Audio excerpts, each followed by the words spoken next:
Hello, তোমরা join করছো? জি sir.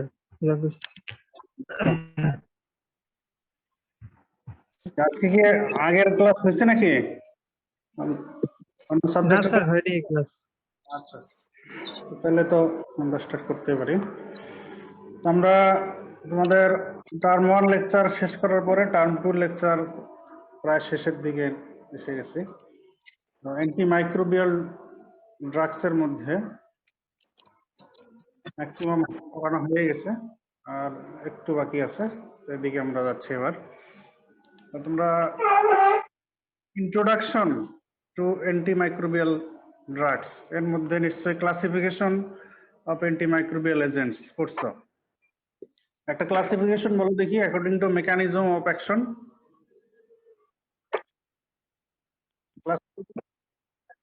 According to their mechanism of action বলো।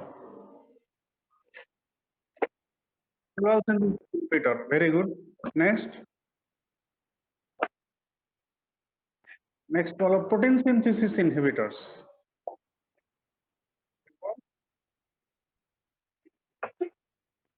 নিউক্লিক অ্যাসিড সিনথেসিস ইনহিবিটরস, এই তো। Antimicrobials acting by interfering cell membrane function. ঠিক আছে। So what are the protein synthesis inhibitors?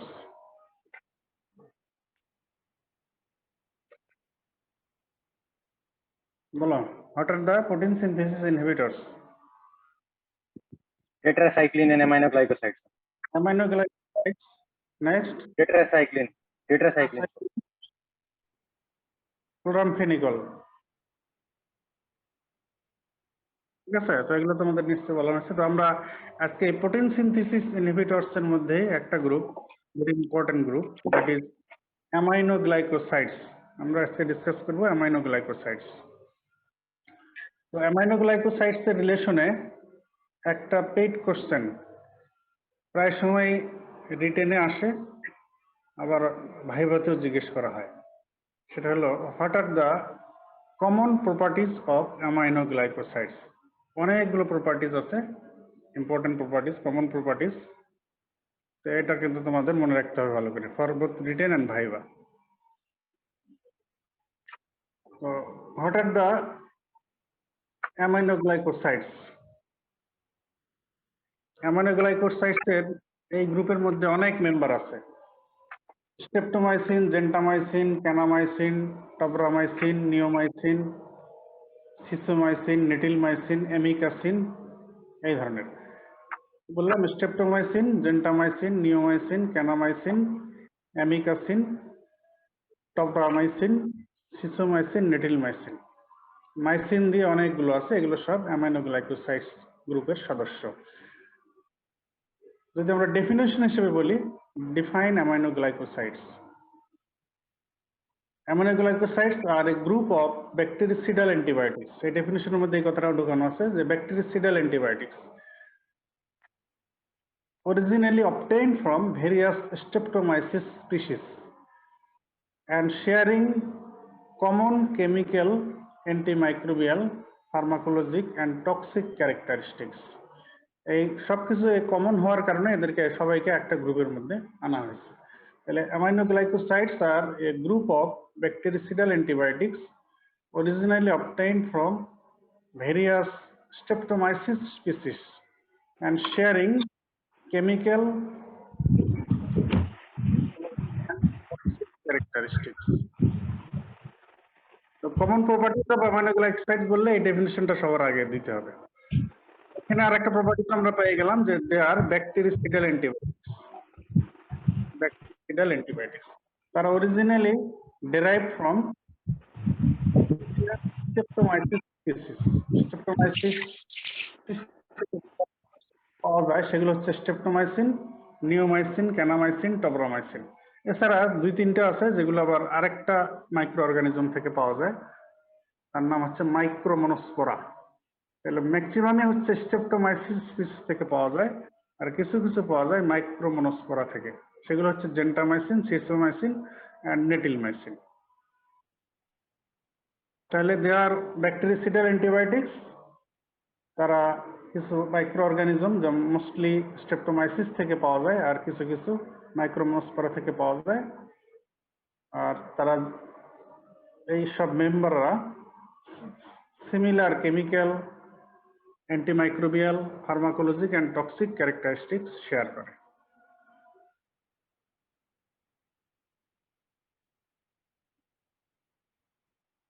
Now chemical structure of aminoglycosides, তার নামের মধ্যে আছে অ্যামাইনোগ্লাইকোসাইডস, তার মানে একদিকে অ্যামাইনো গ্রুপ অ্যাটাচড আছে আর মেইন রিং হচ্ছে হেক্সোজ রিং গ্লাইকোসাইড, এই জন্য তারা অ্যামাইনোগ্লাইকোসাইড। আর অ্যামাইনো সুগার আর হেক্সোজ রিং এর মধ্যে কানেকশন থাকে বাই গ্লাইকোসাইডিক লিঙ্কেজ। তাহলে কেমিক্যাল স্ট্রাকচারটা হচ্ছে এরকম, aminoglycosides have hexose ring to which various amino sugars are attached by glycosidic linkage. Having hexose ring to which various amino sugars are attached by glycosidic linkage. They are water soluble. It is another important property of aminoglycoside. Water soluble, not or less lipid soluble. They are highly water soluble, not or less lipid soluble, stable in solution and more active in alkaline pH than acidic pH. The water soluble, not or less lipid soluble, stable in solution, more active in alkaline pH than acidic pH. In combination with beta-lactam or vancomycin, aminoglycosides exhibit synergistic effect. যদি beta-lactam অ্যান্টিবায়োটিকের সঙ্গে অথবা ভ্যানকোমাইসিনের সঙ্গে in combination aminoglycoside দেওয়া হয় তাহলে synergistic antimicrobial effect পাওয়া যায়। সিনার্জিস্টিক ইফেক্ট, তাহলে বিটা-ল্যাকটাম আর ভ্যানকোমাইসিনের সঙ্গে তারা সিনার্জিস্টিক ইফেক্ট শো করে। Now mechanism of action of aminoglycosides, যেহেতু আমরা শুরুতেই বললাম they are protein synthesis inhibitors, তাহলে এক কথায় mechanism of action of aminoglycosides এক কথায় বললে they act by interfering bacterial protein synthesis. They act by interfering bacterial protein synthesis. তো রিটেনে অনেক সময় আসে write down the mechanism of action of aminoglycosides, সেই ক্ষেত্রে একটু ডিটেলস বলতে হবে। তো সেই ক্ষেত্রে following administration of aminoglycoside, administration করার পরে এরা ব্যাকটেরিয়াল সেলে এন্ট্রিজ করে initially by passive diffusion. Outer মেমব্রেনে যে পোরিন চ্যানেল থাকে, আউটার মেমব্রেনের পোরিন চ্যানেল দিয়ে প্যাসিভ ডিফিউশন দিয়ে তারা প্রথমে ঢোকে। এরপরে সেল মেমব্রেন ক্রস করে সাইটোপ্লাজমে যাইতে হলে এই মেমব্রেনে একটা oxygen dependent active transport process আছে, সেই অক্সিজেন ডিপেন্ডেন্ট অ্যাক্টিভ ট্রান্সপোর্ট প্রসেসের মাধ্যমে এরা সাইটোপ্লাজমে ঢোকে। তাহলে আউটার মেমব্রেন ক্রস করে প্যাসিভ প্রসেসে, প্যাসিভ ডিফিউশনে পোরিন চ্যানেল দিয়ে, আর inner membrane cell membrane cross করে সাইটোপ্লাজমে ঢোকে by active process, that is oxygen dependent active transport process. এবং এই অ্যাক্টিভ ট্রান্সপোর্ট প্রসেসটাই সেল ওয়াল অ্যাক্টিভ এজেন্ট, যেমন একটু আগে বলা হলো বিটা-ল্যাকটাম অর ভ্যানকোমাইসিন, এদের দ্বারা এনহ্যান্সমেন্ট হয়। এই জন্য সিনার্জিস্টিক ইফেক্ট পাওয়া যায়। Cell wall active agent vancomycin আর বিটা-ল্যাকটামের সঙ্গে দিলে তারা এই অ্যাক্টিভ ট্রান্সপোর্ট প্রসেসটাকে এনহ্যান্স করে, এজন্য একসঙ্গে দিলে সিনার্জিস্টিক ইফেক্ট পাওয়া যায়। তো এখন আউটার মেমব্রেন ক্রস করলো প্যাসিভ প্রসেসে, inner membrane cell membrane cross করে সাইটোপ্লাজমে পৌঁছলো by active oxygen dependent process. এরপরে উইদিন দ্য ব্যাকটেরিয়াল সেল কি হবে, ফার্দার মেকানিজম অফ অ্যাকশন হচ্ছে ব্যাকটেরিয়াল সেলের সাইটোপ্লাজমে ঢোকার পরে এরা 30S রাইবোজোমাল সাবইউনিটের প্রোটিন এর সঙ্গে বাইন্ড করে, 30S রাইবোজোমাল প্রোটিনের সঙ্গে বাইন্ড করে, স্পেসিফিক বাইন্ডিং প্রোটিন আছে সেখানে, রিসেপ্টর বলা যেতে পারে এই অ্যামাইনোগ্লাইকোসাইডের, এর সঙ্গে বাইন্ড করে তারপরে ব্যাকটেরিয়াল প্রোটিন সিনথেসিসকে ইনহিবিট করে। কিভাবে? By interfering formation of initiation complex, by causing misreading of messenger RNA, and by blocking translocation on messenger RNA. তাহলে এইভাবে ব্যাকটেরিয়াল সেলের ভিতরে ঢোকার পরে 30S রাইবোজোমাল সাবইউনিটের স্পেসিফিক প্রোটিনের সঙ্গে বাইন্ড করে interfere formation of initiation complex, induce misreading of messenger RNA and causes blockage of translocation on messenger RNA. এই প্রোটিন ব্যাকটেরিয়াল প্রোটিন সিনথেসিসকে ইন্টারফেয়ার করে ultimately abnormal or toxic protein formation হয়, and due to this abnormal or toxic protein, ultimately aminoglycosides exert bactericidal effect. তাহলে bacterial protein সিনথেসিসকে interfere করে ultimately abnormal or toxic protein formation হয়। এই abnormal or toxic প্রোটিনের জন্যই bacterial effect হয় ultimately. তো অ্যান্টিবায়োটিকের ক্ষেত্রে আমরা একটা কথা শুনে আসি বা আসছি, সেটা হলো যে কোনো অ্যান্টিবায়োটিকের রেজিস্ট্যান্স ডেভেলপ করতে পারে। তো অ্যামাইনোগ্লাইকোসাইডেরও রেজিস্ট্যান্স ডেভেলপ করতে পারে, এবং তোমাদের ম্যাডাম পড়িয়েছেন কিনা অ্যান্টিবায়োটিক রেজিস্ট্যান্সের যে কিছু মেকানিজম আছে, basic major mechanism of antimicrobial resistance or antibiotic resistance. তার মধ্যে নাম্বার 1 হচ্ছে এনজাইমেটিক ইনঅ্যাক্টিভেশন, মানে ব্যাকটেরিয়া কিছু এনজাইম তৈরি করে, সেই এনজাইম দ্বারা ওই অ্যান্টিবায়োটিকটা ডিস্ট্রয় হয়ে যায়, অ্যান্টিবায়োটিকের স্ট্রাকচার ডিস্ট্রয় হয়ে যায়, তখন আর ওই অ্যান্টিবায়োটিকের কোনো ব্যাকটেরিয়াল ইফেক্ট থাকে না। এটা একটা মেকানিজম। এছাড়া কিছু কিছু অ্যান্টিবায়োটিক ব্যাকটেরিয়াল সেলে এন্ট্রি হওয়ার যে প্রসেস, এই প্রসেসকেই মডিফাই করার কারণে দেখা যায় যে ব্যাকটেরিয়াল সেলে অ্যান্টিবায়োটিক আর ঢুকতে পারছে না। তার মানে হলো impaired entry of antibiotic into cell, that is reduced permeability of antibiotics into bacterial cell. Enzymatic inactivation, reduced permeability and target modification. আমরা একটু আগে মেকানিজম অফ অ্যাকশনে দেখলাম যে ব্যাকটেরিয়াল সেলে ঢোকার পরে অ্যামাইনোগ্লাইকোসাইডের টার্গেট প্রোটিন হচ্ছে, স্পেসিফিক টার্গেট প্রোটিন হচ্ছে 30S রাইবোজোমাল সাবইউনিটের প্রোটিন। তো যদি ব্যাকটেরিয়া মিউটেশন করে ওই 30S, এটার ক্ষেত্রে অ্যামাইনোগ্লাইকোসাইডসের ক্ষেত্রে 30S রাইবোজোমাল ওই প্রোটিন, স্পেসিফিক প্রোটিন যেটার সাথে অ্যামাইনোগ্লাইকোসাইড বাইন্ড করে কাজ করে, ওই প্রোটিনকে যদি মিউটেশন করে অল্টার করে ফেলে অথবা ডিলিট করে ফেলে, তাহলে অ্যামাইনোগ্লাইকোসাইড যদি ব্যাকটেরিয়াল সেলের ভিতরে ঢুকলেও স্পেসিফিক টার্গেট প্রোটিনে বাইন্ড করতে না পারলে সে তার অ্যান্টিব্যাকটেরিয়াল অ্যাকশন করতে পারবে না। এইসব প্রসেসে কিন্তু রেজিস্ট্যান্স হয়। তো এর ক্ষেত্রে এই তিনটা প্রসেসে সাধারণত রেজিস্ট্যান্স ডেভেলপ করতে পারে: enzymatic inactivation, reduce permeability, target modification. তো ম্যাক্সিমাম অ্যান্টিবায়োটিকের ক্ষেত্রে এই তিনটা মেজর মেকানিজমে রেজিস্ট্যান্স ডেভেলপ করে। এছাড়া আরো একটা মেকানিজম আছে, আমি তোমাদের এখানে 4টা মেজর মেকানিজম বলে দিই। সেটা হচ্ছে by efflux pump or active efflux. কোনো ব্যাকটেরিয়ার ক্ষেত্রে রেজিস্ট্যান্স, অ্যান্টিবায়োটিক রেজিস্ট্যান্স এইভাবে ডেভেলপ করে যে সেই ব্যাকটেরিয়াল সেলে অ্যান্টিবায়োটিক একদিক দিয়ে ঢোকে, পাম্প যেমন একদিক দিয়ে ঢোকে আরেক দিক দিয়ে বের হয়। তো একদিক দিয়ে অ্যান্টিবায়োটিক ব্যাকটেরিয়াল সেলের ভিতরে ঢোকে, তো ব্যাকটেরিয়া এমন একটা মেকানিজম অ্যাডপ্ট করে যে সে পাম্পের মতো, যে একদিক দিয়ে ঢুকতেছে আরেক দিক দিয়ে আবার সেই অ্যান্টিবায়োটিককে তার সেল থেকে বের করে দেয়। This is efflux mechanism or active flux mechanism, efflux pump. So these are the major mechanism of development of antibiotic resistance. একটা বললাম, number 1 enzymatic inactivation, number 2 reduced permeability, number 3 target modification, number 4 efflux pump or active efflux mechanism. তো এর ক্ষেত্রে beta lactam আর penicillin, cephalosporin এগুলোর ক্ষেত্রে almost 4টা মেকানিজমে resistance develop করে। আর aminoglycosides এর ক্ষেত্রে first 3 mechanism involve: enzymatic inactivation, reduce permeability and target modification. এবার আমরা আসি ফার্মাকোকাইনেটিক্স অফ অ্যামাইনোগ্লাইকোসাইডস। আমরা এতক্ষণ বললাম মেকানিজম, মানে ফার্মাকোডাইনামিক্স। এবার আসি ফার্মাকোকাইনেটিক্স অফ অ্যামাইনোগ্লাইকোসাইডস। আমরা এই প্রপার্টিজের মধ্যেই একটা কথা বলে ফেলেছি, সেটা হলো যে aminoglycosides are water soluble, highly water soluble, not or less lipid soluble.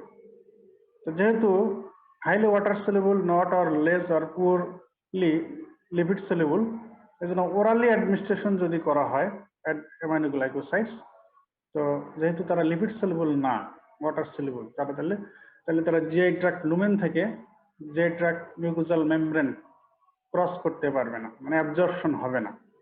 So they are poorly absorb from intact GI tract after oral administration. তো যদি অ্যাডমিনিস্ট্রেশন না হয়, অ্যাডমিনিস্ট্রেশনের পরে যদি অ্যাবজর্পশন না হয়, তাহলে virtually entire drugs will be excreted in stool following oral administration. So as they are highly water soluble, not or less lipid soluble, so following oral administration, aminoglycosides are very poorly absorbed or not absorbed from GI tract lumen. So virtually entire drug will be eliminated in feces. So they must be administered parenterally, usually IV or IM. যেহেতু orally administration করলে absorption হয়ই না, so they must be administered parenterally, either IV or IM. আর কিছু কিছু ক্ষেত্রে topical ইউজও হয়। তো after intramuscular injection peak concentration achieve করতে 30 থেকে 90 মিনিটস লাগে।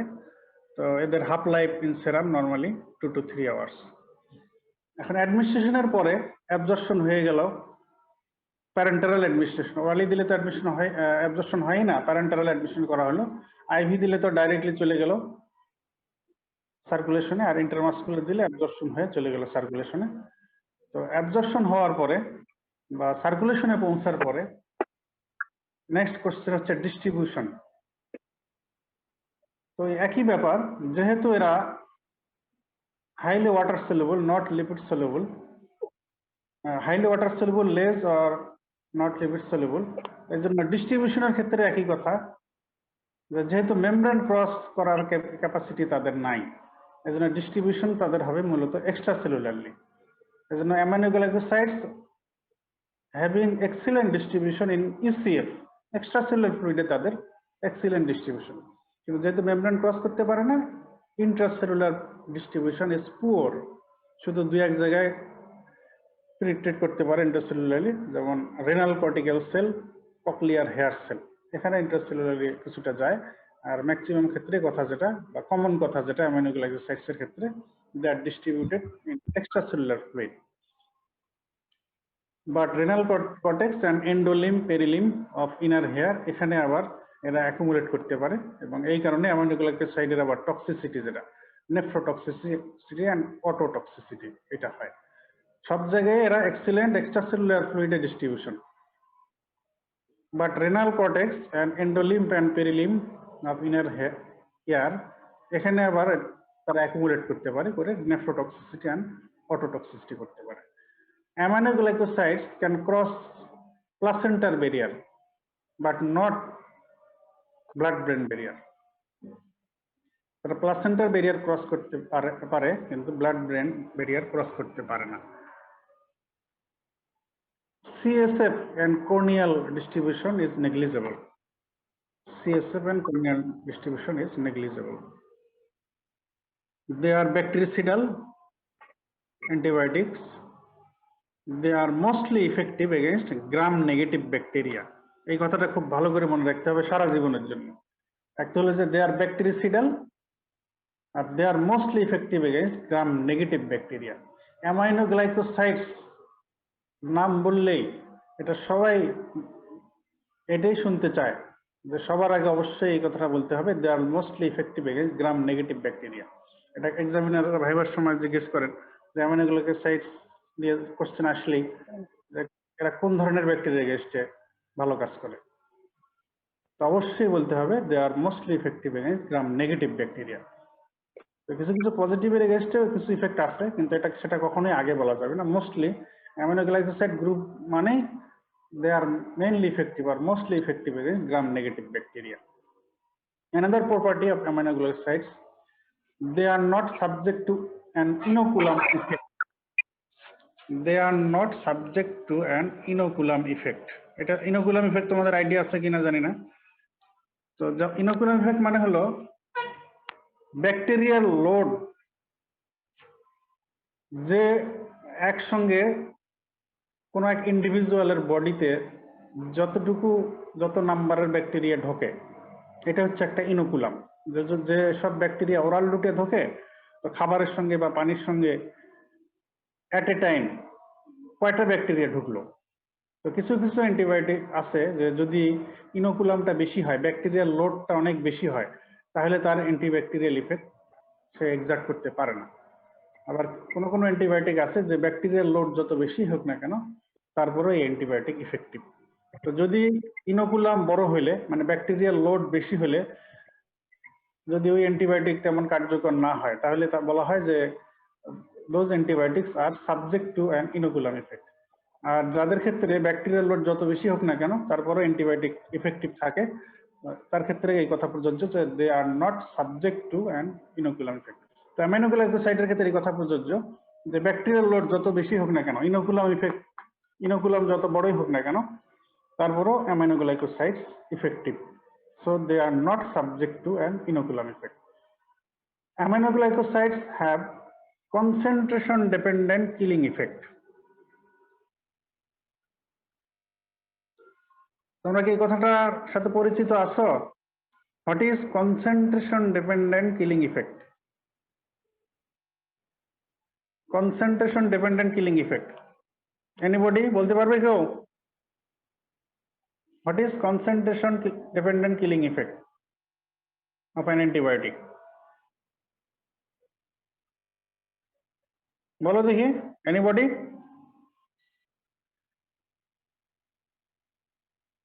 What is concentration dependent killing effect?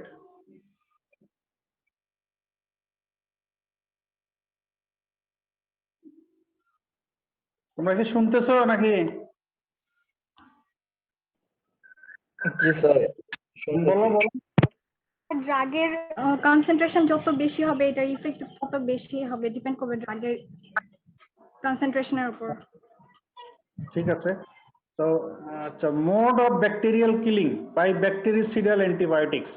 যেসব অ্যান্টিবায়োটিক ব্যাকটেরিসিডাল মানে ব্যাকটেরিয়াকে কিল করে, তাদের মোড অফ কিলিংটা দেখা গেছে দুই ধরনের। মোড অফ কিলিং এর বেসিসে ওই ব্যাকটেরিসিডাল অ্যান্টিবায়োটিককে দুইটা ক্যাটাগরিতে ভাগ করা হয়েছে। তো কারো কারো আছে কনসেন্ট্রেশন ডিপেন্ডেন্ট কিলিং ইফেক্ট, তার মানে হলো concentration of antibiotics is proportionate to bacterial killing or number of death of bacteria. যত কনসেন্ট্রেশন বাড়ানো হবে অ্যান্টিবায়োটিকের, ব্যাকটেরিয়াল কিলিং তত বাড়তে থাকবে প্রপোর্শনেটলি। যত আমরা কনসেন্ট্রেশন বাড়াবো অ্যান্টিবায়োটিকের, সে ব্যাকটেরিয়াল কিলিং তত বাড়াইতে পারবে। এই হচ্ছে কনসেন্ট্রেশন ডিপেন্ডেন্ট কিলিং ইফেক্ট। এটা কিন্তু কোনো টাইম এখানে কন্ডিশন না যে কত সময় ব্যাপী বাড়াইতে হবে, এরকম না। জাস্ট কনসেন্ট্রেশন, যে কনসেন্ট্রেশনে সে কিলিং ইফেক্ট দেয়, সেই কনসেন্ট্রেশনের উপরে আমরা কনসেন্ট্রেশন যত বাড়াইতে থাকবো তত তার দ্বারা ব্যাকটেরিয়াল কিলিং বাড়তে থাকবে প্রপোর্শনেটলি। আর কিছু অ্যান্টিবায়োটিক আছে যেগুলোর ক্ষেত্রে শুধু কনসেন্ট্রেশন অ্যাচিভ করলেই হবে না, সেই কনসেন্ট্রেশনটা টাইম ব্যাপী মেনটেনও করতে হবে। যেমন কোন কোন অ্যান্টিবায়োটিক, যেমন আমরা যদি এই পেনিসিলিন গ্রুপের অ্যান্টিবায়োটিকের কথাই ধরি, তো পেনিসিলিন গ্রুপের অ্যান্টিবায়োটিক কোনোটা 6 আওয়ারলি কোনোটা 8 আওয়ারলি দিতে হয়। কারণ হলো তাদের ব্যাকটেরিয়াল কিলিং এর মোডটা হচ্ছে টাইম ডিপেন্ডেন্ট। যদি সবসময় টাইম ব্যাপী যদি ওই কনসেন্ট্রেশন মেনটেন করা হয়, তাহলে তার antibacterial effect, bacterial killing effect, bactericidal effect এটা থাকবে।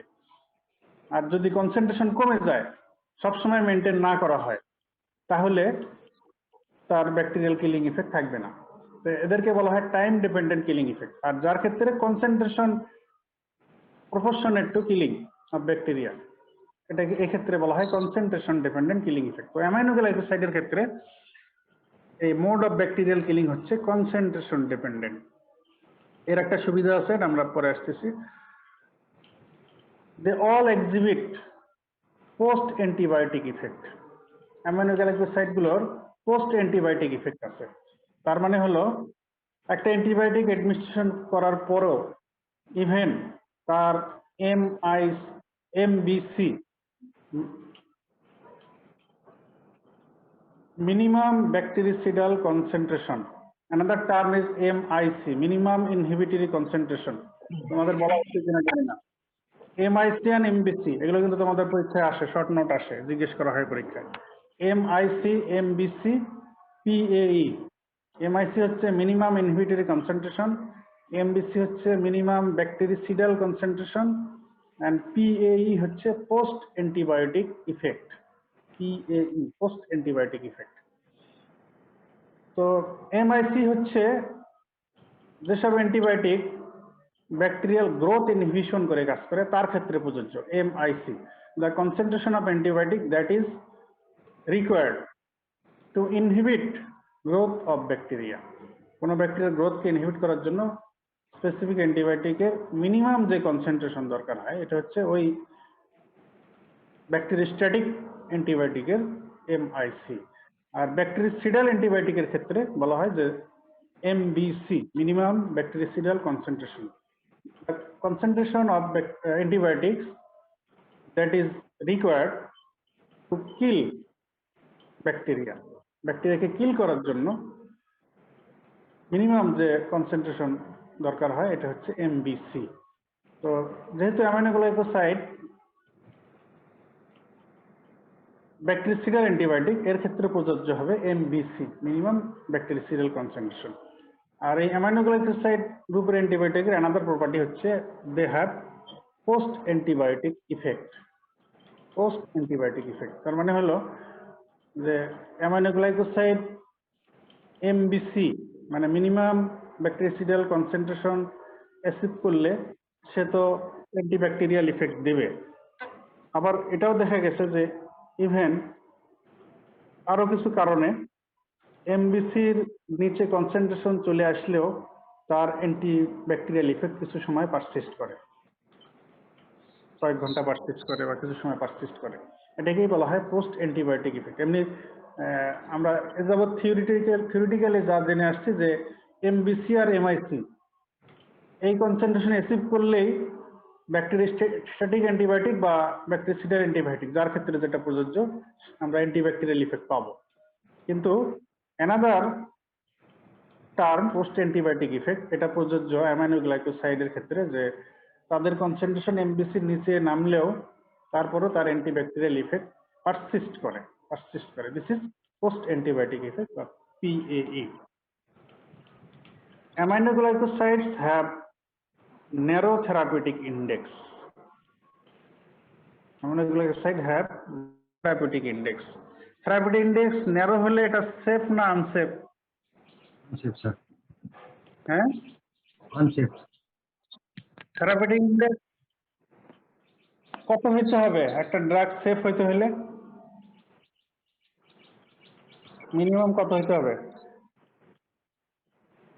মোর দেন 1। যদি 1 or লেস হয় তাহলে দিস ড্রাগ ইজ আনসেফ। এজন্য 1 এর উপরে যেটা যত বেশি হবে, যত বেশি থেরাপিউটিক ইন্ডেক্স হবে তত বেশি সেফ। তো এর ক্ষেত্রে অ্যামিনোগ্লাইকোসাইডস এর থেরাপিউটিক ইন্ডেক্স ন্যারো, এই জন্য এটা আবার রিস্কি। যেহেতু ন্যারো থেরাপিউটিক ইন্ডেক্স এই জন্য অ্যাকচুয়ালি আমাদের দেশে যদি এটা কম হয়, অ্যাকচুয়ালি যেটা দরকার কাউকে অ্যামিনোগ্লাইকোসাইড গ্রুপের অ্যান্টিবায়োটিক দিলে তার থেরাপিউটিক ড্রাগ মনিটরিং করার নিয়ম। তার মানে হলো টাইম টু টাইম তার প্লাজমাতে এই অ্যান্টিবায়োটিকের অ্যামিনোগ্লাইকোসাইডের কনসেন্ট্রেশন মেজার করে করে দেখতে হয় টাইম টু টাইম, মানে মনিটর করতে হয় তার কনসেন্ট্রেশন। থেরাপিউটিক ড্রাগ মনিটরিং, কারণ ডোজ বেশি হয়ে গেলে, কনসেন্ট্রেশন বেশি হয়ে গেলে তার টক্সিসিটির চান্স, যেহেতু ন্যারো থেরাপিউটিক ইন্ডেক্স। ইভেন তাদের এইসব পেশেন্টদের রেনাল ফাংশন মনিটর করতে হয়, তার প্লাজমাতে কনসেন্ট্রেশন মনিটর করতে হয়। আর থেরাপি যত শর্ট ডিউরেশনের দেওয়া যায় অ্যামিনোগ্লাইকোসাইডের ক্ষেত্রে, যেহেতু ন্যারো থেরাপিউটিক ইন্ডেক্স, আবার এটা নেফ্রোটক্সিসিটিও আছে, আমরা অ্যাডভার্স ইফেক্ট সামনে বলতেছি।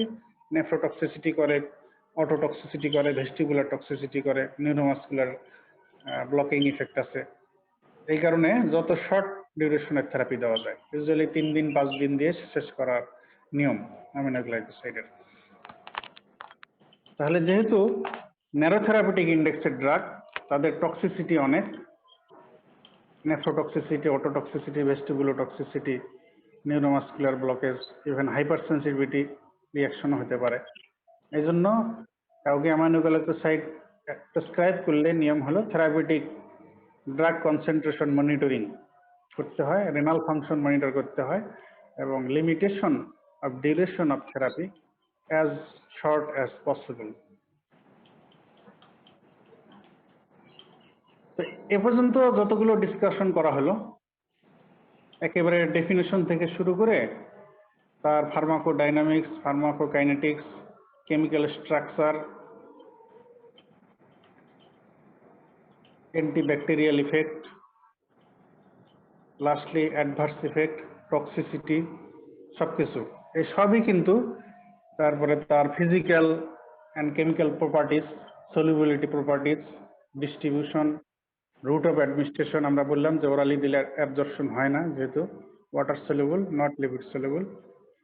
সব কিছুই আসবে কমন প্রপার্টিজ অফ অ্যামাইনোগ্লাইকোসাইডস এর মধ্যে, যা যা আমরা ডিসকাশন করলাম। কোন ধরনের ব্যাকটেরিয়ার এগেনস্টে মোস্টলি ইফেক্টিভ? আমরা বললাম তারা ব্যাকটেরিসিডাল অ্যান্টিবায়োটিক এবং তারা মেইনলি ইফেক্টিভ এগেনস্ট গ্রাম নেগেটিভ ব্যাকটেরিয়া। আবার অ্যারোবিক না অ্যানারোবিক, কোন ধরনের ব্যাকটেরিয়া এগেনস্টে তারা ইফেক্টিভ, অ্যারোবিক নাকি অ্যানারোবিক? এটাও অনেকে জিজ্ঞেস করেন। আমরা যা ডিসকাশন করছি এ পর্যন্ত তার বেসিসে তোমরা বলো দেখি যে অ্যামাইনোগ্লাইকোসাইড কোন ধরনের ব্যাকটেরিয়ার এগেনস্টে ইফেক্টিভ, অ্যারোবিক নাকি অ্যানারোবিক? অ্যারোবিক নাকি অ্যানারোবিক?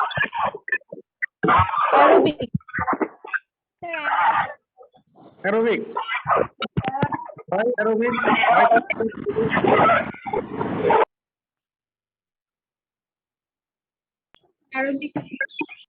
কেন তারা ইফেক্টিভ না?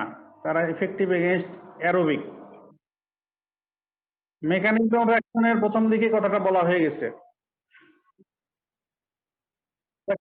মেকানিজমে যে আউটার মেমব্রেন ক্রস করে তারা পোরিন চ্যানেল দিয়ে বাই প্যাসিভ ডিফিউশন, এরপরে inner membrane, cell membrane cross করে সাইটোপ্লাজমে পৌঁছতে তাদেরকে একটা oxygen dependent active transport process utilise করতে হয়। তাহলে ওটা হলো কিন্তু অক্সিজেন ডিপেন্ডেন্ট প্রসেস। তো যেখানে অক্সিজেন ডিপেন্ডেন্ট প্রসেস আছে তার মানে সেখানে অক্সিজেনের প্রেজেন্স থাকতে হবে। তো যদি অক্সিজেনের ইউটিলাইজেশনের মেকানিজম যদি না থাকে কারো, তো সেখানে তো অ্যাক্টিভ ট্রান্সপোর্টও থাকবে না, ওই দিক দিয়ে অ্যামিনোগ্লাইকোসাইড ব্যাকটেরিয়াল, এর জন্য তারা aerobic bacteria, aerobic gram negative bacteria against effective, not effective against anaerobic organism. তাহলে রিটেনের জন্য অ্যান্ড অলসো ফর ভাইভা তোমরা এই কোশ্চেনটা খুব সুন্দর করে প্রিপেয়ার করে রাখবে যে describe the common properties of aminoglycosides. এর মধ্যে সব কথাই এসে যাবে, একের শুরু থেকে মোটামুটি সব কথাই এর মধ্যে, যা ডিসকাস করলাম সবই। এবারে আসো এই অ্যামাইনোগ্লাইকোসাইডের রিলেশনে রিসেন্টলি একটা কনসেপ্ট আসছে, যেটা এই গত কয়েক বছরের ধারণা, এর আগে এটা ছিল না। সেটা হলো রুটিনলি, ট্রেডিশনালি বহুকাল থেকে অ্যামাইনোগ্লাইকোসাইডস অ্যাডমিনিস্ট্রেশন করা হয় usually in frequency of 3 times daily dose. এইভাবে প্যারেন্টারালি তো দেয়াই হয়, আর এর ডোজ ফ্রিকোয়েন্সি অফ অ্যাডমিনিস্ট্রেশনটা ইউজুয়ালি 8 hourly, এইভাবে বহুকাল থেকে দিয়ে আসা হচ্ছে। এই কয়েক বছর হলো একটা কনসেপ্ট আসছে, সেটা হলো যেহেতু আমরা এই যে অ্যামাইনোগ্লাইকোসাইডের কিছু প্রপার্টিজ বললাম, যেমন তারা হলো ব্যাকটেরিসিডাল, তার মানে তারা ব্যাকটেরিয়াকে কিল করে, আর তাদের ব্যাকটেরিসিডাল আর ব্যাকটেরিয়াল কিলিং এর মোডটা হচ্ছে কনসেন্ট্রেশন ডিপেন্ডেন্ট কিলিং ইফেক্ট। তার মানে কনসেন্ট্রেশন যত আমরা বাড়াবো প্রপোর্শনেটলি ব্যাকটেরিয়াল কিলিংও বাড়বে। আরেকটা প্রপার্টি আমরা দেখলাম যে they have post antibiotic effect. তার মানে হলো যখন এটাকে অ্যাডমিনিস্ট্রেশন করা হবে, এটার অ্যাডমিনিস্ট্রেশনের পরে তো পিক কনসেন্ট্রেশন অ্যাচিভ করবে, এমবিসি অ্যাচিভ করে উপরে চলে যাবে অনেক বেশি কনসেন্ট্রেশন। এরপরে যখন ফল করতে থাকবে, ফল করতে করতে ইভেন এমবিসির নিচে নামলেও এরপরও অনেক সময়, অনেকক্ষণ পর্যন্ত এটার অ্যান্টিব্যাকটেরিয়াল ইফেক্ট পারসিস্ট করে। এটা হচ্ছে পোস্ট অ্যান্টিবায়োটিক ইফেক্ট। এইসব প্রপার্টি থাকার কারণে যেহেতু ব্যাকটেরিয়াসিডাল, তাদের মোড অফ ব্যাকটেরিয়াল কিলিং হচ্ছে কনসেন্ট্রেশন ডিপেন্ডেন্ট কিলিং, আর আবার তাদের পোস্ট অ্যান্টিবায়োটিক ইফেক্টও আছে। এই কারণে এই একটা কনসেপ্ট আসছে, সেটা হলো যে যদি অ্যামাইনো গ্লাইকোসাইডসকে আমরা সিঙ্গেল হাই ডোজ হিসেবে যদি দেই, তাহলেও আমরা এই ওই ওই সেম ডোজকে 3 বেলা ভাগ করে 8 আওয়ারলি দিয়ে যেরকম অ্যান্টিব্যাকটেরিয়াল ইফেক্ট পাবো, আমরা পুরো ডোজকে একটা সিঙ্গেল ডোজ করে আমরা যদি দেই, তাহলে আমরা সিমিলার অ্যান্টিব্যাকটেরিয়াল ইফেক্ট পাবো। বরং আমরা কিছু সুবিধা পাবো, সেটা হলো যে at a time high dose দিয়ে, যেহেতু তাদের concentration dependent killing effect, at a time যদি আমরা ম্যাক্সিমাম ব্যাকটেরিয়াকে কিল করে ফেলতে পারি, তাহলে তো অন্য টাইম পেশেন্টের প্লাজমাকে অ্যামাইনো গ্লাইকোসাইডের কনসেন্ট্রেশন থেকে আমরা ফ্রি রাখতে পারবো, যার ফলে তার টক্সিসিটি, তার অ্যাডভার্স ইফেক্ট, যেহেতু এটা লো থেরাপিউটিক ইন্ডেক্সের ড্রাগ, এর এক্সপোজারে ইন্ডিভিজুয়ালকে আমরা বেশি সময় রাখার প্রয়োজন হবে না। এই সব থেকেই, এক্সপ্লেনেশন থেকেই এই কনসেপ্টটা এস্টাবলিশড হয়েছে যে aminoglycosides can be given as single high dose or extended interval administration of high dose aminoglycoside. Long ইন্টারভ্যালে, তার মানে ওই একই কথা, লং ইন্টারভ্যাল অথবা ওয়ান্স ডেইলি ডোজিং, কিন্তু ডোজটা আমরা দেবো অনেক বেশি। 3 বেলা ভাগ করে যা দেওয়া হয়তো অ্যাট এ টাইম সিঙ্গেল ডোজে তাই দেওয়া হবে। এটা অনেক সময় রিটেনে আসতে পারে যে discuss high dose extended interval or high dose once daily administration of amino glycoside. Discuss high dose extended interval or high dose once daily administration of amino glycoside. Explanation এ এই তিনটে কথা এক্সপ্লেন করে দিতে হবে, যেহেতু তারা ব্যাকটেরিয়াসিডাল, তাদের ব্যাকটেরিয়াসিডাল আর ব্যাকটেরিয়াল কিলিং এর মোডটা হচ্ছে কনসেন্ট্রেশন ডিপেন্ডেন্ট কিলিং। তার মানে কনসেন্ট্রেশন যত বাড়াবো, ব্যাকটেরিয়াল কিলিংও তত বাড়বে। অ্যাট এ টাইম আমরা এই জন্য হাই ডোজ দিয়ে আমরা ম্যাক্সিমাম ব্যাকটেরিয়াকে কিল করে ফেলতে পারবো। আবার তার পোস্ট অ্যান্টিবায়োটিক ইফেক্টও আছে। যদি অ্যাট এ টাইম একটা কনসেন্ট্রেশন, ম্যাসিভ কনসেন্ট্রেশন আমরা দিয়ে দিলাম, তো এরপরে কমতে কমতে যা থাকবে, বাকি টাইম আর আমাদের আলাদা অ্যাডমিনিস্ট্রেশনের প্রয়োজন হবে না, যেহেতু তার পোস্ট অ্যান্টিবায়োটিক ইফেক্টও আছে। এই জন্য যদি অ্যামাইনো গ্লাইকোসাইড হাই ডোজে ওয়ান্স ডেইলি ডোজে দেওয়া হয় বা এক্সটেন্ডেড ইন্টারভ্যালে দেওয়া হয়, তারপরও same effective as 3 times daily administration.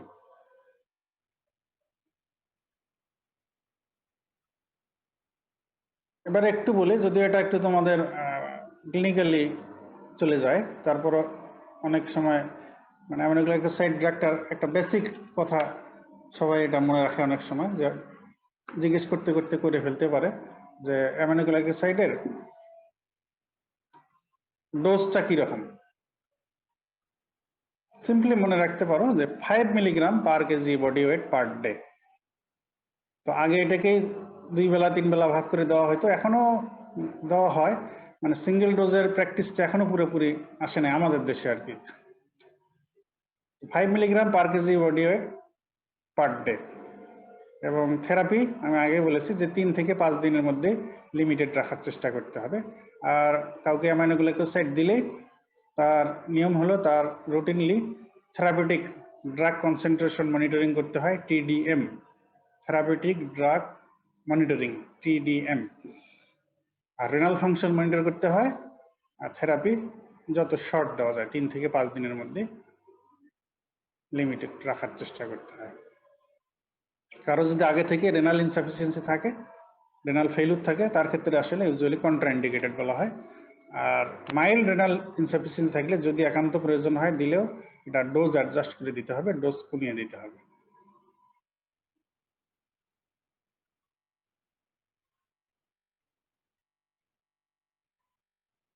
এবারে অ্যাডভার্স, যদিও আমি কমন প্রপার্টিজের ভেতরে বলেই ফেলেছি, তারপরে একটু বলি আর একটু বলি, সেটা হলো adverse effects of amino glycosides.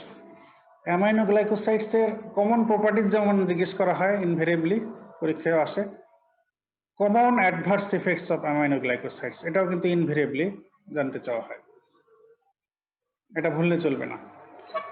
adverse effects of aminoglycosides or common adverse effects of aminoglycosides. Number 1, nephrotoxicity. Number 2, ototoxicity and vestibulotoxicity. Number 3, neuromuscular blockage. Number 4, hypersensitivity reaction and others. Number 1, nephrotoxicity. Number 2, ototoxicity and vestibulotoxicity. Number 3, neuromuscular blockage. Number 4, hypersensitivity reaction and others. তো আমরা different aminoglycosides এর নাম আমরা দেখেছি, এগুলো হলো common বলা হলো, ইন জেনারেল বলা হলো যেগুলো অ্যাডভার্স ইফেক্ট। তো কোন মেম্বারের আবার কোনটা অ্যাডভার্স ইফেক্ট বেশি হয়, যেমন streptomycin and gentamicin. Streptomycin and gentamicin এরা কিন্তু মেইনলি ভেস্টিবুলোটক্সিক। এজন্য স্ট্রেপ্টোমাইসিন অ্যান্ড জেন্টামাইসিনের ক্ষেত্রে অ্যাডভার্স ইফেক্ট, এটা নেফ্রোটক্সিসিটিও হয়, আবার এই ভেস্টিবুলোটক্সিসিটি বেশি হয়। এজন্য ভার্টাইগো ডিজিনেস এটা কমন স্ট্রেপ্টোমাইসিন জেন্টামাইসিনের ক্ষেত্রে। আবার নিওমাইসিন, টব্রামাইসিন, জেন্টামাইসিন এগুলো mainly nephrotoxic. Neomycin, tobramycin, gentamicin এগুলো mainly nephrotoxic. Neomycin, kanamycin, amikacin এগুলো মেইনলি অটোটক্সিক। তাহলে all aminoglycosides are nephrotoxic and ototoxic. All aminoglycosides are nephrotoxic and ototoxic. তার মধ্যে স্ট্রেপ্টোমাইসিন অ্যান্ড জেন্টামাইসিন এগুলো আবার mainly vestibulotoxic. Neomycin, kanamycin, amikacin এগুলো mainly ototoxic. আর neomycin, tobramycin, gentamicin এগুলো mainly nephrotoxic. তো টক্সিসিটির চান্স বেড়ে যায় যদি থেরাপি একটু বেশি টাইম দেওয়া হয়। 5 দিনের বেশি যদি দেওয়া হয় তাহলে টক্সিসিটির চান্স বেড়ে যায়। যদি হাই ডোজ দেওয়া হয় বেশি সময় ধরে, টক্সিসিটির চান্স বেড়ে যায়। এল্ডারলি ইন্ডিভিজুয়াল, এল্ডারলি পেশেন্ট তাদের ক্ষেত্রে অ্যামাইনোগ্লাইকোসাইডের টক্সিসিটির চান্স বেশি। আর যাদের রেনাল ইনসাফিসিয়েন্সি আছে তাদের ক্ষেত্রেও অ্যামাইনোগ্লাইকোসাইডের টক্সিসিটি আর অ্যাডভার্স ইফেক্ট ডেভেলপ করার চান্স বেশি।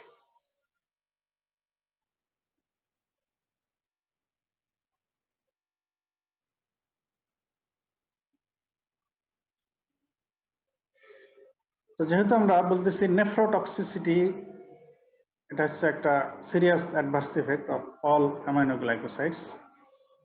এই জন্য অ্যামাইনোগ্লাইকোসাইড কাউকে অ্যাডমিনিস্ট্রেশন করলে এটা খেয়াল করতে হবে যে সে অন্য এমন কোনো ড্রাগ নেয় কিনা যেটার কারণে তার নেফ্রোটক্সিসিটির চান্স বেড়ে যেতে পারে। যেমন কেউ যদি লুপ ডায়রেটিক ইউজ করে সাথে সাথে অ্যামাইনোগ্লাইকোসাইড ইউজ করে তাহলে কিন্তু তার নেফ্রোটক্সিসিটির চান্স আরো বেড়ে যাবে। কিংবা যেসব অ্যান্টিমাইক্রোবিয়াল নেফ্রোটক্সিক তারা নিজেরাও, তাদের সাথে আবার অ্যামাইনোগ্লাইকোসাইডও অ্যাডমিনিস্ট্রেশন যদি করা হয় তাহলে নেফ্রোটক্সিসিটির চান্স আরো বেড়ে যাবে। যেমন ভ্যানকোমাইসিনও একটা নেফ্রোটক্সিক ড্রাগ। অ্যাম্ফোটারিসিন বি এটা একটা নেফ্রোটক্সিক ড্রাগ। তো এগুলোর পাশাপাশি যদি অ্যামাইনোগ্লাইকোসাইড দেওয়া হয় তাহলে নেফ্রোটক্সিসিটির চান্স অনেক বেড়ে যাবে। এই জন্য concurrent administration of loop diuretic, amphotericin B আর ভ্যানকোমাইসিন এটা অ্যাভয়েড করতে হবে।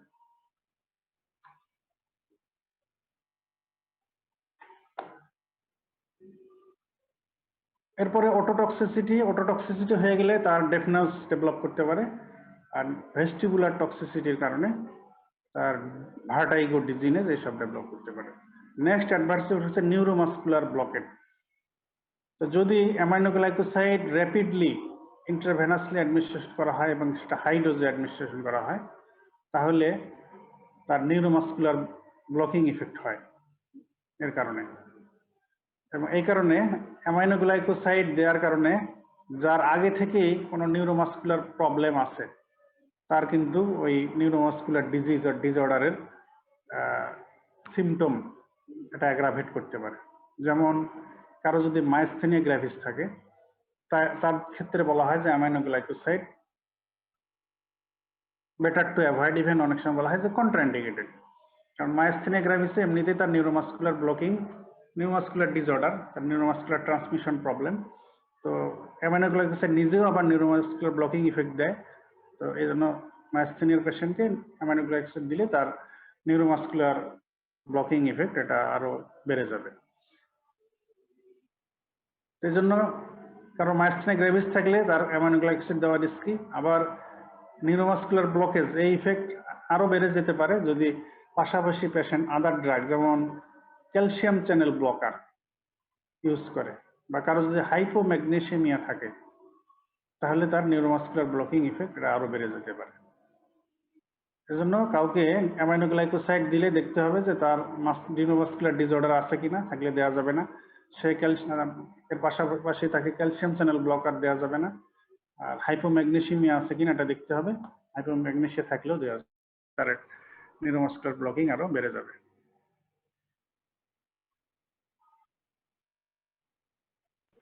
এবারে আসেন আমরা uses or indications of aminoglycosides in general. আমরা এখানে আলাদা করতেছি না গ্রুপ মেম্বার গুলোকে, ইন জেনারেল বলি। Clinical uses or indications of aminoglycosides. Number 1, আমরা অ্যান্টিব্যাকটেরিয়াল ইফেক্ট কার এগেইনস্টের মোস্টলি সেটা অনেক আগেই বললাম, ওই কথাটাই ইন্ডিকেশনের শুরুতেই নিয়ে আসি যে গ্রাম নেগেটিভ ব্যাসিলারি ইনফেকশনস। তাহলে ক্লিনিক্যাল ইউজেস অফ অ্যামাইনোগ্লাইকোসাইডস এর শুরুতেই কথা হলো gram negative bacillary infections. Gram negative bacillus দিয়ে যেসব ইনফেকশন হয় সেই ক্ষেত্রে অ্যামাইনোগ্লাইকোসাইড, যেমন গ্রাম নেগেটিভ ব্যাসিলাস দিয়ে সেপ্টিসেমিয়া হতে পারে, intraabdominal infection, pelvic infection, renal infection, এগুলো হতে পারে। তো এই ক্ষেত্রে ড্রাগ অফ চয়েস হচ্ছে জেন্টামাইসিন। নাওএডেজ জেন্টামাইসিনের অল্টারনেটিভ হিসেবে অ্যামিকাসিন ইউজ করা হয় অনেক সময়। অনেক ক্ষেত্রে মনে করা হয় জেন্টামাইসিন রেজিস্ট্যান্স হয়ে গেছে, এই জন্য অনেক অল্টারনেটিভ অ্যামিকাসিন ইউজ করা হয়।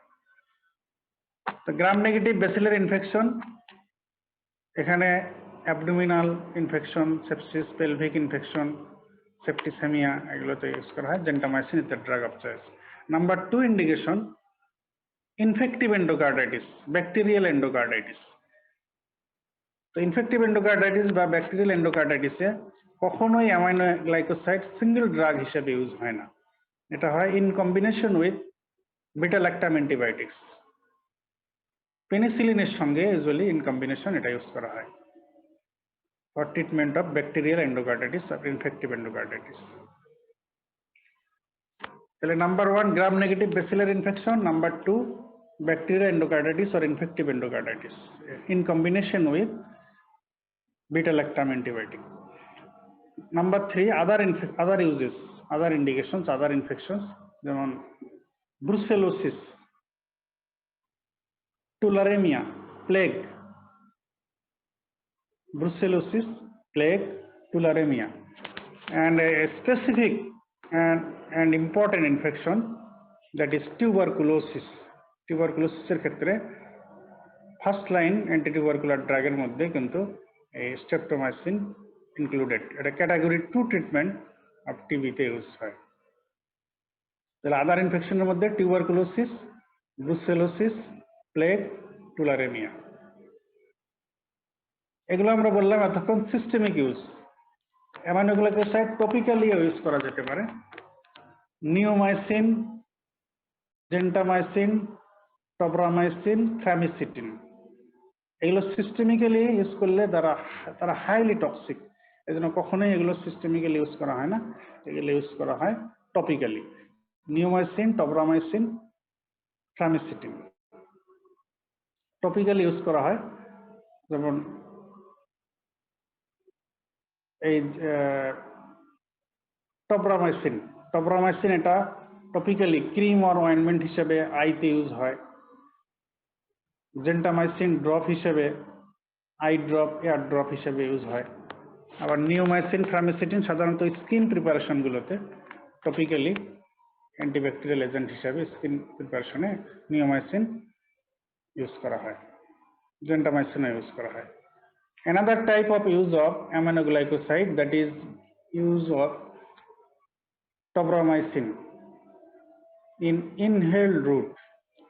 Inhalation route একটা অ্যামাইনোগ্লাইকোসাইড ইউজ করা হয় একটা ডিজিজ ম্যানেজ করার জন্য, ট্রিট করার জন্য। সেটা হচ্ছে exacerbation, infective exacerbation of cystic fibrosis. Cystic fibrosis একটা জেনেটিক ডিজিজ।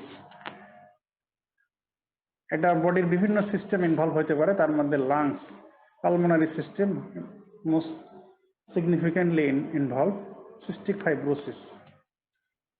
এবং এইসব পেশেন্টের যে ক্রনিক প্রবলেম থেকেই যায়, এই কারণে মাঝে মাঝে তাদের এই ডিজিজের ইনফেক্টিভ এক্সাজারবেশন হয়। ইনফেক্টিভ এক্সাজারবেশন যেসব অর্গানিজম দিয়ে হয় তার মধ্যে সিউডোমোনাস এটা কমন। এজন্য সিউডোমোনাস যেহেতু একটা গ্রাম নেগেটিভ অর্গানিজম, তো এটাকে ট্রিট করার জন্য সিস্টিক ফাইব্রোসিসের পেশেন্টের ক্ষেত্রে ইনফেকশন কন্ট্রোল করার জন্য ইনহেল রুটে টব্রামাইসিন ইউজ করা হয়। Inhale use of tobramycin to treat infective exacerbation of cystic fibrosis.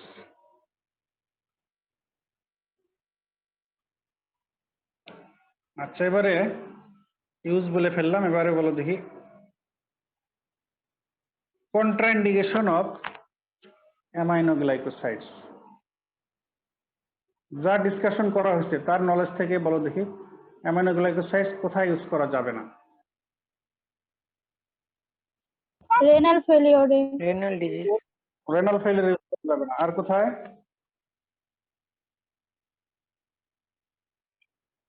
Myasthenia Grevy's use করা যাবে না। গুড। আর কোথায়? প্রেগন্যান্সিতে, নার্ভাস সিস্টেম মানে কোনো ইউজ করা যাবে না। প্লাসেন্টাল ব্যারিয়ার ক্রস করে স্যার, হ্যাঁ, ফিটাল, যেহেতু প্লাসেন্টাল ব্যারিয়ার ক্রস করে যায় স্যার। হ্যাঁ, ফার্স্ট কথা হলো যেহেতু আমরা কমন প্রপার্টিজ এর মধ্যে বলেছি যে অ্যামাইনোগ্লাইকোসাইডস ক্রস প্লাসেন্টার ব্যারিয়ার, যেহেতু প্লাসেন্টার ব্যারিয়ার ক্রস করে যায় তার মানে ফিটাল সার্কুলেশনে চলে যাবে, তো ফিটাল টক্সিসিটি হবে। ফিটাল স্পেশালি যে টক্সিসিটিটা বেশি সিগনিফিকেন্ট এখানে, যে fetal 8 cranial nerve damage, fetal auditory nerve damage হয়ে যেতে পারে। তাহলে contraindications of aminoglycosides are number 1 pregnancy, number 2 renal failure, number 3 myasthenia gravis, number 4 বললে বলা যেতে পারে having history of hypersensitivity to any member of aminoglycoside. Aminoglycoside গ্রুপের যে কোনো ড্রাগে যদি আগে কখনো হাইপারসেন্সিটিভ রিঅ্যাকশন দেখা দিয়ে থাকে, যদি হিস্ট্রি থাকে, তাহলে তার জন্য এটা কন্ট্রাইন্ডিকেটেড। তাহলে contraindications of aminoglycosides are pregnancy, renal failure, myasthenia gravis and hypersensitivity reaction, having history of hypersensitivity reaction to any group, any drug of this group aminoglycosides. আচ্ছা, তোমাদের effects of combination of antibiotics এটা কি বলা হয়েছে? Effects of combination of different antibiotics, এটা তোমাদের কিছুটা মাইক্রোবায়োলজিতেও পড়ার কথা অবশ্য। তোমাদের আইডিয়া আছে অ্যান্টিবায়োটিক কম্বিনেশন করলে কি কি ধরনের ইফেক্ট হতে পারে? অ্যান্টিবায়োটিক কম্বিনেশন করা কি ভালো না খারাপ সেটা আগে বলো। আমরা যে অনেক সময় অ্যান্টিবায়োটিক কম্বিনেশন করে দেই, এটা কি ভালোর জন্য দেই না খারাপের জন্য দেই? স্যার কারোদের ভালোর জন্য, কারোদের খারাপ। ভালোর জন্য দিলে কি কি ভালো হতে পারে সেটা বলো দেখি। রেসিস্টেন্স রেজিস্ট্যান্স হবে না। এগুলো ছড়ানো ছিটানো ভাবে কিন্তু বিভিন্ন জায়গায় বলা হয়ে গেছে, তাই না? ওটা তোমাদের একটু সাজায় মনে রাখতে হবে। অ্যান্টিবায়োটিক কম্বিনেশন করলে কি কি সুবিধা পাওয়া যেতে পারে? রেজিস্ট্যান্স কম হবে স্যার, পোটেনশিয়েশন হবে, এটা যে রেজিস্ট্যান্স এর চান্স কমে যাবে, তাই না? আমরা কম্বিনেশনের মাধ্যমে ইফেক্টিভলি ব্যাকটেরিয়াকে ইরাডিকেট করতে পারলে রেজিস্ট্যান্স এর সুযোগ আর থাকবে না। ঠিক আছে, আর কি? পোটেনশিয়েশন স্যার, এই যে আজকের যে ক্লাসটার মধ্যে একটা ডিসকাশনে তো একটা পেনিট্রেশন স্যার, পেনিট্রেশন সেটাকে আমরা কি ইফেক্ট বললাম? Synergistic effect.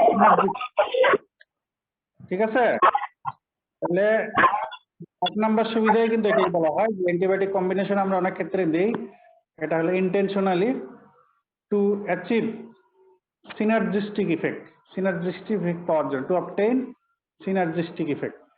এছাড়া তোমরা যেটা বললে, হ্যাঁ,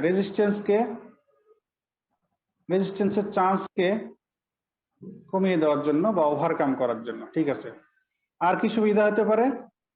আর একটা সুবিধা হতে পারে, ব্যাকটেরিয়ার লোড বেশি হলে তো সেটা effective বেশি হবে। হ্যাঁ বলো, কি বলছো? ব্যাকটেরিয়ার লোড যদি বেশি হয় তাহলে তো সেটা মানে ইফেক্টিভ হবে বেশি। আচ্ছা, ব্যাকটেরিয়াল লোড, ওটা একই কথা, ওটা সিনার্জিস্টিক ইফেক্টের মধ্যে আসে। ওটা অ্যানাদার বেনিফিট হচ্ছে যে কিছু কিছু ড্রাগ আছে, অ্যান্টিমাইক্রোবিয়াল ড্রাগ আছে যেগুলোর টক্সিসিটি অনেক বেশি। তো সিঙ্গলি আমাদের টার্গেট অ্যান্টিব্যাকটেরিয়াল ইফেক্ট পাইতে গেলে ওই সিঙ্গেল ড্রাগের যে কনসেন্ট্রেশন দরকার হয় সেই ড্রাগে ওটার টক্সিসিটি ডেভেলপ করে। এজন্য আমরা ওইটাকে অত বেশি কনসেন্ট্রেশনে না দিয়ে ওটা দিলাম কম কনসেন্ট্রেশনে, ইন কম্বিনেশন অ্যানাদার অ্যান্টিবায়োটিক বা অ্যান্টিমাইক্রোবিয়াল অ্যাড করে দিলাম, তাহলে ওইটার টক্সিসিটি থেকেও আমরা পেশেন্টকে এসকেপ করতে পারলাম। আবার সিনার্জিস্টিক ইফেক্ট দিয়ে আমরা আমাদের টার্গেট অ্যান্টিমাইক্রোবিয়াল ইফেক্ট সেটাও পেয়ে গেলাম। যেমন একটু আগে আমরা বলেছি যে অ্যাম্ফোটারিসিন বি, এটা একটা অ্যান্টিমাইকোটিক, অ্যান্টিফাঙ্গাল ড্রাগ। তো এটা খুবই সাইটোসিন, ফ্লুসাইটোসিন সঙ্গে ফ্লুসাইটোসিন, এই ড্রাগটা, এই অ্যান্টিফাঙ্গাল ড্রাগটা কম্বিনেশনে দিলে আমরা সিনার্জিক ইফেক্ট পেয়ে যাই। আবার ওই অ্যাম্ফোটারিসিন বির যে nephrotoxic effect, systemic toxic effect, এটা থেকেও আমরা পেশেন্টকে এসকেপ করতে পারি। তাহলে এগুলো হলো সুবিধা। আচ্ছা, আরো হলো যে টক্সিক ড্রাগের আমরা ডোজ কমাইতে পারলাম, কমিয়ে অ্যাডভার্স ইফেক্ট থেকে এসকেপ করতে পারলাম, এগুলো সুবিধা। তাহলে একটা হলো সিনার্জিক ইফেক্ট পাইলাম, রেজিস্ট্যান্সের চান্স কমিয়ে দিতে পারলাম, আর হলো টক্সিক আর অ্যাডভার্স ইফেক্ট যেসব ড্রাগের অনেক বেশি তাদের সাথে আরেকটা অ্যান্টিমাইক্রোবিয়াল অ্যাড করে দিয়ে, কম্বিনেশন করে দিয়ে আমরা ওই টক্সিক আর অ্যাডভার্স ইফেক্ট থেকে এসকেপ করতে পারলাম। আর কম্বিনেশন করলে ইন্ডিভিজুয়াল অ্যান্টিবায়োটিকের ডোজ কম ডোজে আমাদের টার্গেট অ্যান্টিব্যাকটেরিয়াল ইফেক্ট আমরা অ্যাচিভ করতে পারবো। এই হচ্ছে সব সুবিধা। আর অসুবিধা কোন ক্ষেত্রে কি? কম্বিনেশন করলে কি সমস্যা হতে পারে, কোন ক্ষেত্রে, কি ধরনের?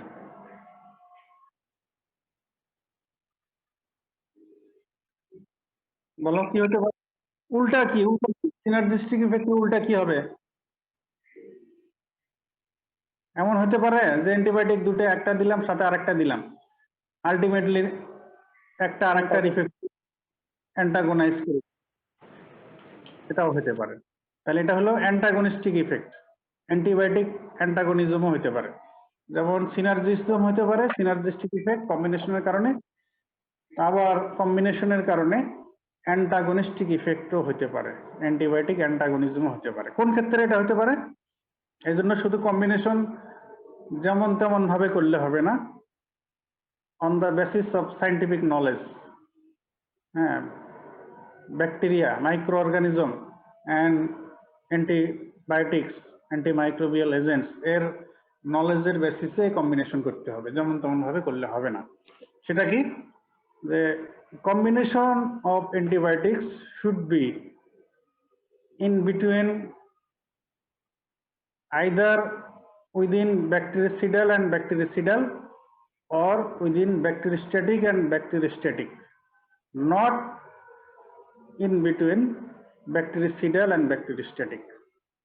তার মানে দুইটা ব্যাকটেরিয়াসিডাল অ্যান্টিবায়োটিকের মধ্যে কম্বিনেশন চলবে, দুইটা ব্যাকটেরিওস্ট্যাটিকের মধ্যে কম্বিনেশন চলবে, কিন্তু ব্যাকটেরিওস্ট্যাটিকের সঙ্গে ব্যাকটেরিওসিডাল এই কম্বিনেশন অ্যাটলিস্ট থিওরিটিক্যালি চলবে না। কেন? কেন বলো দেখি? ব্যাকটেরিওস্ট্যাটিক আর ব্যাকটেরিওসিডাল যদি ইন কম্বিনেশন দেওয়া হয়, আমরা এটাকে বললাম যে এটা চলবে না। কেন?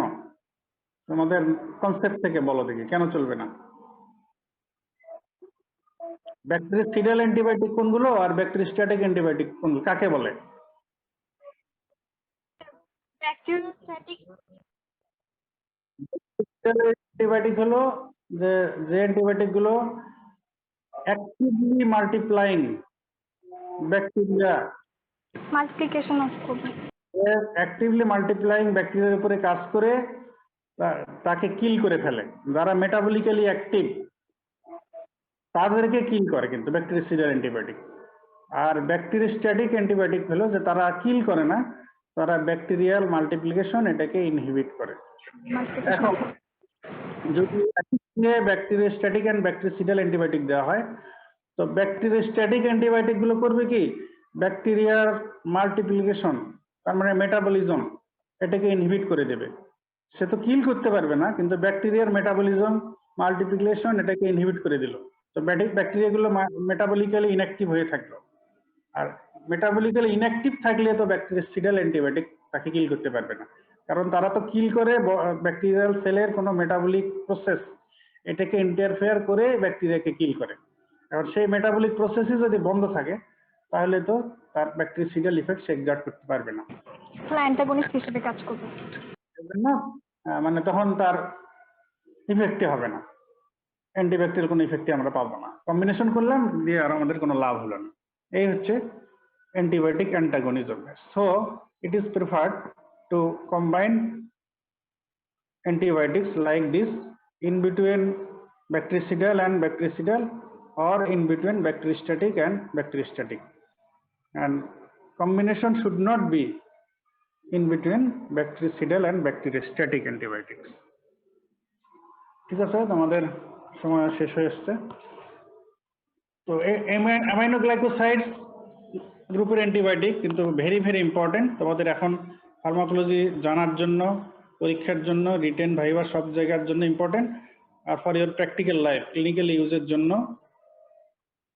Aminoglycoside group very very important. এই জন্য এটা তোমাদের কিন্তু একদম ইন ডিটেলস জানতে হবে। সব যে কথাগুলো বললাম কোনো কথাটাই বাদ দেওয়ার মতো না, সব কথাই দরকার তোমার। এখন পরীক্ষার জন্য দরকার, ডাক্তারি করতে গেলেও দরকার, হসপিটালে কাজ করতে গেলেও দরকার। কারণ গ্রাম নেগেটিভ ইনফেকশন এটা কিন্তু খুবই কমন ইনফেকশন, এবং ওয়ার্ডে হসপিটালে এটা আরো common. Commonly gram negative infection হয়েই যায় হসপিটালে। এই জন্য এটাকে ম্যানেজ করতে গেলে এই অ্যামাইনোগ্লাইকোসাইড গ্রুপের অ্যান্টিবায়োটিক ছাড়া চিন্তাও করা যায় না। ঠিক আছে, তাহলে আমরা আচ্ছা তোমরা কালকে ক্লাস করবা?